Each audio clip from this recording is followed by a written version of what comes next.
నమస్కారం, welcome to Suman TV. నేను Gitanjali. November 19వ తారీఖు అండి, చతుర్దశి, కృష్ణాంగారక చతుర్దశి అని అంటారు. ఎంతో విశేషమైన రోజు. ఇంకా ఒక్క రోజులో అంటే కార్తీక మాసం కూడా పూర్తయిపోతుంది. మరి చివరిగా మిగిలినటువంటి అద్భుతమైన అవకాశాలు అని అంటారు ఇవన్నీ కూడాను. మరి ఆ రోజున విశేషంగా మనం ఎలాంటి పూజను చేయాలి, ప్రత్యేకంగా ఆ రోజు ఉన్నటువంటి నక్షత్రం ఏంటి, ఏ దైవారాధన ఆ రోజు చేస్తే మంచిది, అలాగే ఇంకా విశేషంగా కార్తీక మాసం అంతా చేయలేని వాళ్ళు, పూజలు కొన్ని మిస్ అయిన వాళ్ళు ఈ రోజున ఏమన్నా జరుపుకోవచ్చా, ఆ దైవానుగ్రహం ఎలా పొందవచ్చు తెలుసుకుందాం. వివరించేందుకు ప్రస్తుతం మనతో పాటు ఉన్నారు. గత 15 సంవత్సరాలుగా 30,000కు పైగా జాతకాల పరిశీలన చేసినటువంటి అనుభవం కలిగిన నిష్ణాతులు, ప్రముఖ జ్యోతిష్యులు బ్రహ్మశ్రీ నందిభట్ల శ్రీహరి శర్మ గురువు గారు. వారితో మాట్లాడదాం. గురుగారు నమస్కారం అండి. వాగర్థావివ సంపృక్తౌ వాగర్థ ప్రతిపత్తయే జగతః పితరౌ వందే పార్వతీ పరమేశ్వరౌ. ఆదిత్యాయ చ సోమాయ మంగళాయ బుధాయ చ గురుశుక్ర శనిభ్యశ్చ రాహవే కేతవే నమః. శృంగేరి జగద్గురు పీఠాధిపతులకి, కంచి పీఠాధిపతులకి నమస్కారములు తెలియజేసుకుంటూ కార్యక్రమాన్ని ప్రారంభిద్దాం. గురుగారు, చతుర్దశి ఇక చివరి అవకాశం అని అన్నారు మీరు ఇందాక ముందు మాట్లాడుతూ. మరి ఏమిటి ఈ రోజు ప్రత్యేకం? కృష్ణాంగారక చతుర్దశి అంటే ఏంటి అసలు? ఆ రోజు విశేషాలు మాట్లాడుకుందాం. 18వ తారీఖు రోజున, అవునండి, మంగళవారం, చతుర్దశి తిథి. పైగా ఆ రోజున కృష్ణపక్షంలో ఉండేటువంటి చతుర్దశి తిథి. మంగళవారం కలిసి రావటం చేత కృష్ణాంగారక చతుర్దశి, అలాగే భౌమ చతుర్దశి అని కూడా అంటుంటారు. పైగా ఈ రోజున స్వాతి నక్షత్రం కూడా కలిసి ఉండడం వల్ల చాలా విశేషం అని చెప్పవచ్చునమ్మా. కాబట్టి వీక్షించేటువంటి సుమన్ టీవీ ప్రేక్షకులు ఇప్పుడు మనం చెప్పుకోబోయేటువంటి విషయాలని పూర్తిగా అవగాహన చేసుకొని ఈ రోజుకున్నటువంటి విశేషాన్ని మనము కూడా పొందినట్లయితే చాలా ధన్యులం అని చెప్పవచ్చునమ్మా. ఎందుకంటే విధిగా ఈ రోజున గణపతి ఆరాధన చేయమని శాస్త్రం. గణపతి ఆరాధన. ఇంకొక విశేషం ఏంటంటే, చాలా మందికి ఒక రహస్యం చెప్తానమ్మా. ఈ రోజున ఉన్నటువంటిది ఏంటనంటే, ఈ రోజున ఎవరైతే గణపతిని ఆరాధన చేసి ఉపవాస నియమాన్ని పాటిస్తారో వారికి సంవత్సరం మొత్తం కూడా సంకష్టహర చతుర్థి వ్రతం చేస్తే ఎంత పుణ్యఫలమో ఈ ఒక్క రోజునే అంత పుణ్యఫలం వచ్చేస్తుంది. దీనికి ఏంటనంటే, దీనికి గాథ కూడా ఉంది. పూర్వం ఈ యొక్క ఉజ్జయిని ప్రదేశంలో భరద్వాజ మహర్షి ఉండేవాడు. ఒక అప్సరసను చూసి మోహావేశం చెందడం చేత అతని శరీరం నుంచి వీర్య పతనం అయిపోయి భూమి మీద పడడం, అక్కడ ఒక ఎర్రటి కుసుమ పువ్వులాగా ఉండి అందు నుంచి ఒక ఎర్రటి బాలుడు ఉద్భవించడం.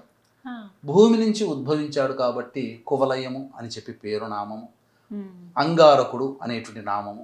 అతను దినదిన ప్రవర్ధమానమై అతనికి ఉపనయనం చేసిన తర్వాత మొట్టమొదటిగా గణపతి మంత్రాన్ని ఉపదేశం చేసిన కారణం చేత నర్మదా నదీ తీరములో గణపతిని గురించి గొప్పగా ప్రార్థన చేస్తూ ఆ యొక్క స్వామి గురించి, గణపతి గురించి తపస్సు చేసినటువంటి కారణం చేత మెచ్చినటువంటి గణపతి ప్రత్యక్షమై వరం కావాలని కోరుకుంటే, ఏ రోజునైతే నీవు నన్ను అనుగ్రహించావో ఆ రోజు నుంచి నాకు కూడా ఒక రోజు కావాలి, అలాగే ఈ రోజున నిన్ను ఆరాధించిన వాళ్ళకి సమస్త కష్టాలు నువ్వే దూరం చెయ్యాలి, నాకు అమృతత్వం ప్రసాదించు అని 3 వరాలు కోరుకుంటాడు. అందుకనే ఈ రోజు అనమాట, అంటే గణపతి ఆ యొక్క అంగారకుడికి భక్తికి మెచ్చి ప్రసన్నమైన ఈ రోజు కాబట్టి చతుర్దశి తిథి మంగళవారం ఆ రోజు అయింది కాబట్టి ఆ రోజు నుంచి ఇక మంగళవారం. చతుర్దశి మంగళవారం అమావాస్య ముందు కలిసినటువంటిది కృష్ణాంగారక చతుర్దశి. కృష్ణ పేరులోనే ఉంది. కృష్ణ అంటే నలుపు, అంటే అమావాస్యకి చీకటి, అమావాస్యకు ముందు వచ్చేటువంటి మంగళవారం అని చెప్పవచ్చు.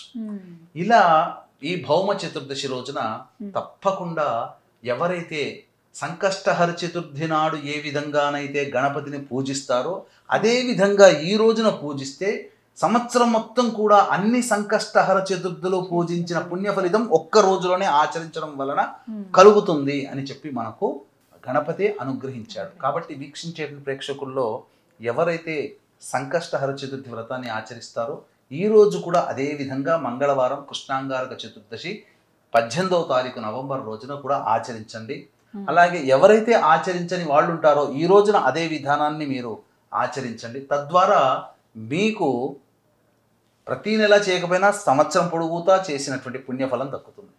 ఇక ముఖ్యంగా ఈ రోజున చేయవలసినటువంటి యమ పూజ, శివ పూజ, గణపతి పూజ, దానాది కార్యక్రమాలు ఈ రోజున చేయమని చెప్పబడి ఉంది.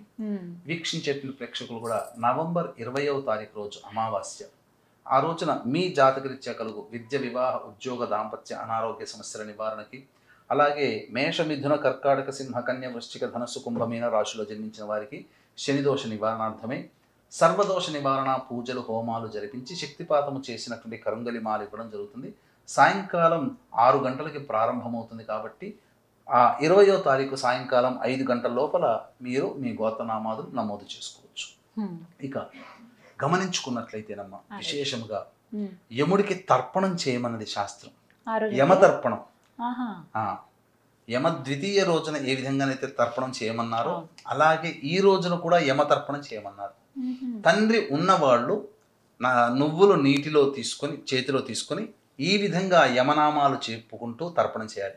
నరక చతుర్దశి రోజున ఏ విధంగా యమతర్పణం చేయమన్నారు అదే విధానంగా ఈ రోజున కూడా యమతర్పణం వదలాలి. తండ్రి ఉన్నవాళ్ళు ఇలా చేతి మించి ఇలా వదలాలి.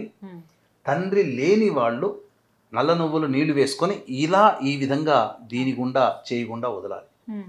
ఇలా తండ్రి ఉన్నవాళ్ళు తూర్పు ముఖంగా ఉండి ఈ విధంగా తర్పణం చేయాలి. తండ్రి లేని వాళ్ళు దక్షిణ ముఖంగా ఉండి ఈ విధంగా తర్పణం చేయాలి. మహిళలు చేయవచ్చు. ఎవరైతే చేస్తారో వాళ్ళకి, అంటే తర్పణాలు ప్రత్యేకించి పితృ కార్యక్రమంలో తర్పణాలు మహిళలకి లేదు, కానీ ఈ దేవతకి దేవతా సంబంధంగా తర్పణాలు చేస్తే తప్పు లేదు.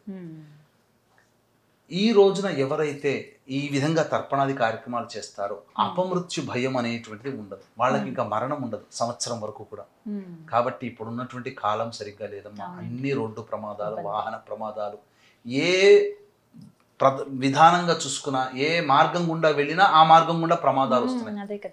కాబట్టి ఆ విధంగా తర్పణాది కార్యక్రమాలు ఆ రోజున చేయండి, తప్పు లేదమ్మా, చక్కగా చేసుకోండి. ఇక ఈ రోజున మార్కండేయ పురాణాన్ని దానం చేయమని చెప్పబడి ఉంది శాస్త్రం. పైగా స్వాతి నక్షత్రం కూడా కలిసి ఉన్నది కాబట్టి ఇంకా విశేషమైనటువంటిది. ఈ రోజున దగ్గరలోని లక్ష్మీ నరసింహస్వామి వారిని దర్శనం చేసుకున్నటువంటి వాళ్ళకి అలక్ష్మి తొలగిపోయి లక్ష్మీప్రదం అవుతుంది, రుణబాధలు నివృత్తి అవుతాయి. ఈ రోజున ఖచ్చితంగా ఎవరైతే లక్ష్మీనారాయణ అనగా లక్ష్మీ నృసింహ కళ్యాణం జరిపిస్తారో వాళ్ళకి సంబంధాలు వెతుక్కుంటూ వస్తాయి. ఇంకా సంబంధం, దాంపత్య సమస్యలతో ఉన్న వాళ్ళకి దాంపత్య సమస్యలు తీరుతాయి, వివాహం కాని వాళ్ళకి వివాహాలు అవుతాయి కళ్యాణం జరిపించడం ద్వారా. ఆ స్వామిని దర్శిస్తే చాలు. దగ్గరలో ఉన్న యాదగిరిగుట్టకి వెళ్ళండి, ఇంటికి దగ్గరలో లక్ష్మీ నరసింహస్వామి దేవాలయం, అక్కడికి వెళ్ళి ఈ స్వాతి నక్షత్రంలోని ప్రదోషకాల సమయంలో దర్శనం చేసుకోవాలి. ఈ ప్రదోషకాల సమయంలో ఎవరైతే స్వామి వారికి అర్చనాభిషేకాదులు జరిపిస్తారో వాళ్ళకి సంకల్పం అతి త్వరలో నెరవేరుతుందమ్మా. స్వాతి నక్షత్రం ఉంది కాబట్టి. ఇక ఈ రోజున శివ పూజ, శివాలయంలో అందరూ కూడా చక్కగా పూజనలు చేసుకోవచ్చు. పైగా ఈ రోజున మాస శివరాత్రి కూడా అయింది. విశేషంగా రాత్రి సమయంలో చతుర్దశి తిథి తగిలింది కాబట్టి మాస శివరాత్రి అయింది. శివ పూజ ఎన్ని మేళవింపులమ్మా. యమ పూజ చేసుకోవాలి, గణపతి పూజ చేసుకోవాలి, కుజుణ్ణి కూడా పూజ చేసుకోమన్న శాస్త్రం, లక్ష్మీ నరసింహస్వామిని చేసుకోమని, శివ పూజ చేసుకోమన్నది. 5 విధాలుగా దేవతల్ని ఆరాధన చేసి తరించే మార్గం ఈ రోజు ఉందమ్మా. కాబట్టి ఈ రోజంతా కూడా ఉపవాస నియమము, బ్రహ్మచర్య వ్రతము, మద్యపానము, మాంసాహారం తీసుకోకూడదు, అలాగే భూషయనం చెయ్యాలి. సాధ్యమైనంత వరకు దైవనామ స్మరణ చేస్తూ ఈ రోజున ఎవరైతే సాలగ్రామ దానం చేస్తారో విష్ణు అనుగ్రహం సంపూర్ణంగా కలుగుతుంది, అందులో సందేహమే లేదు. ఈ విధంగా జరుపుకోవాలమ్మా. అవకాశం ఉంటే మన పీఠం ఆధ్వర్యంలో 20వ తారీఖు రోజున గురువారం అమావాస్య, ఆ రోజున జరిగేటువంటి సర్వదోష నివారణ పూజల హోమాల్లో మీరు కూడా మీ గోత్రనామాదులు నమోదు చేసుకుని దైవానుగ్రహాన్ని పొంది తరించవచ్చు. చక్కగా వివరించారండి. ధన్యవాదాలు గురువు. సర్వం శ్రీ ఉమామహేశ్వర పరబ్రహ్మార్పణమస్తు.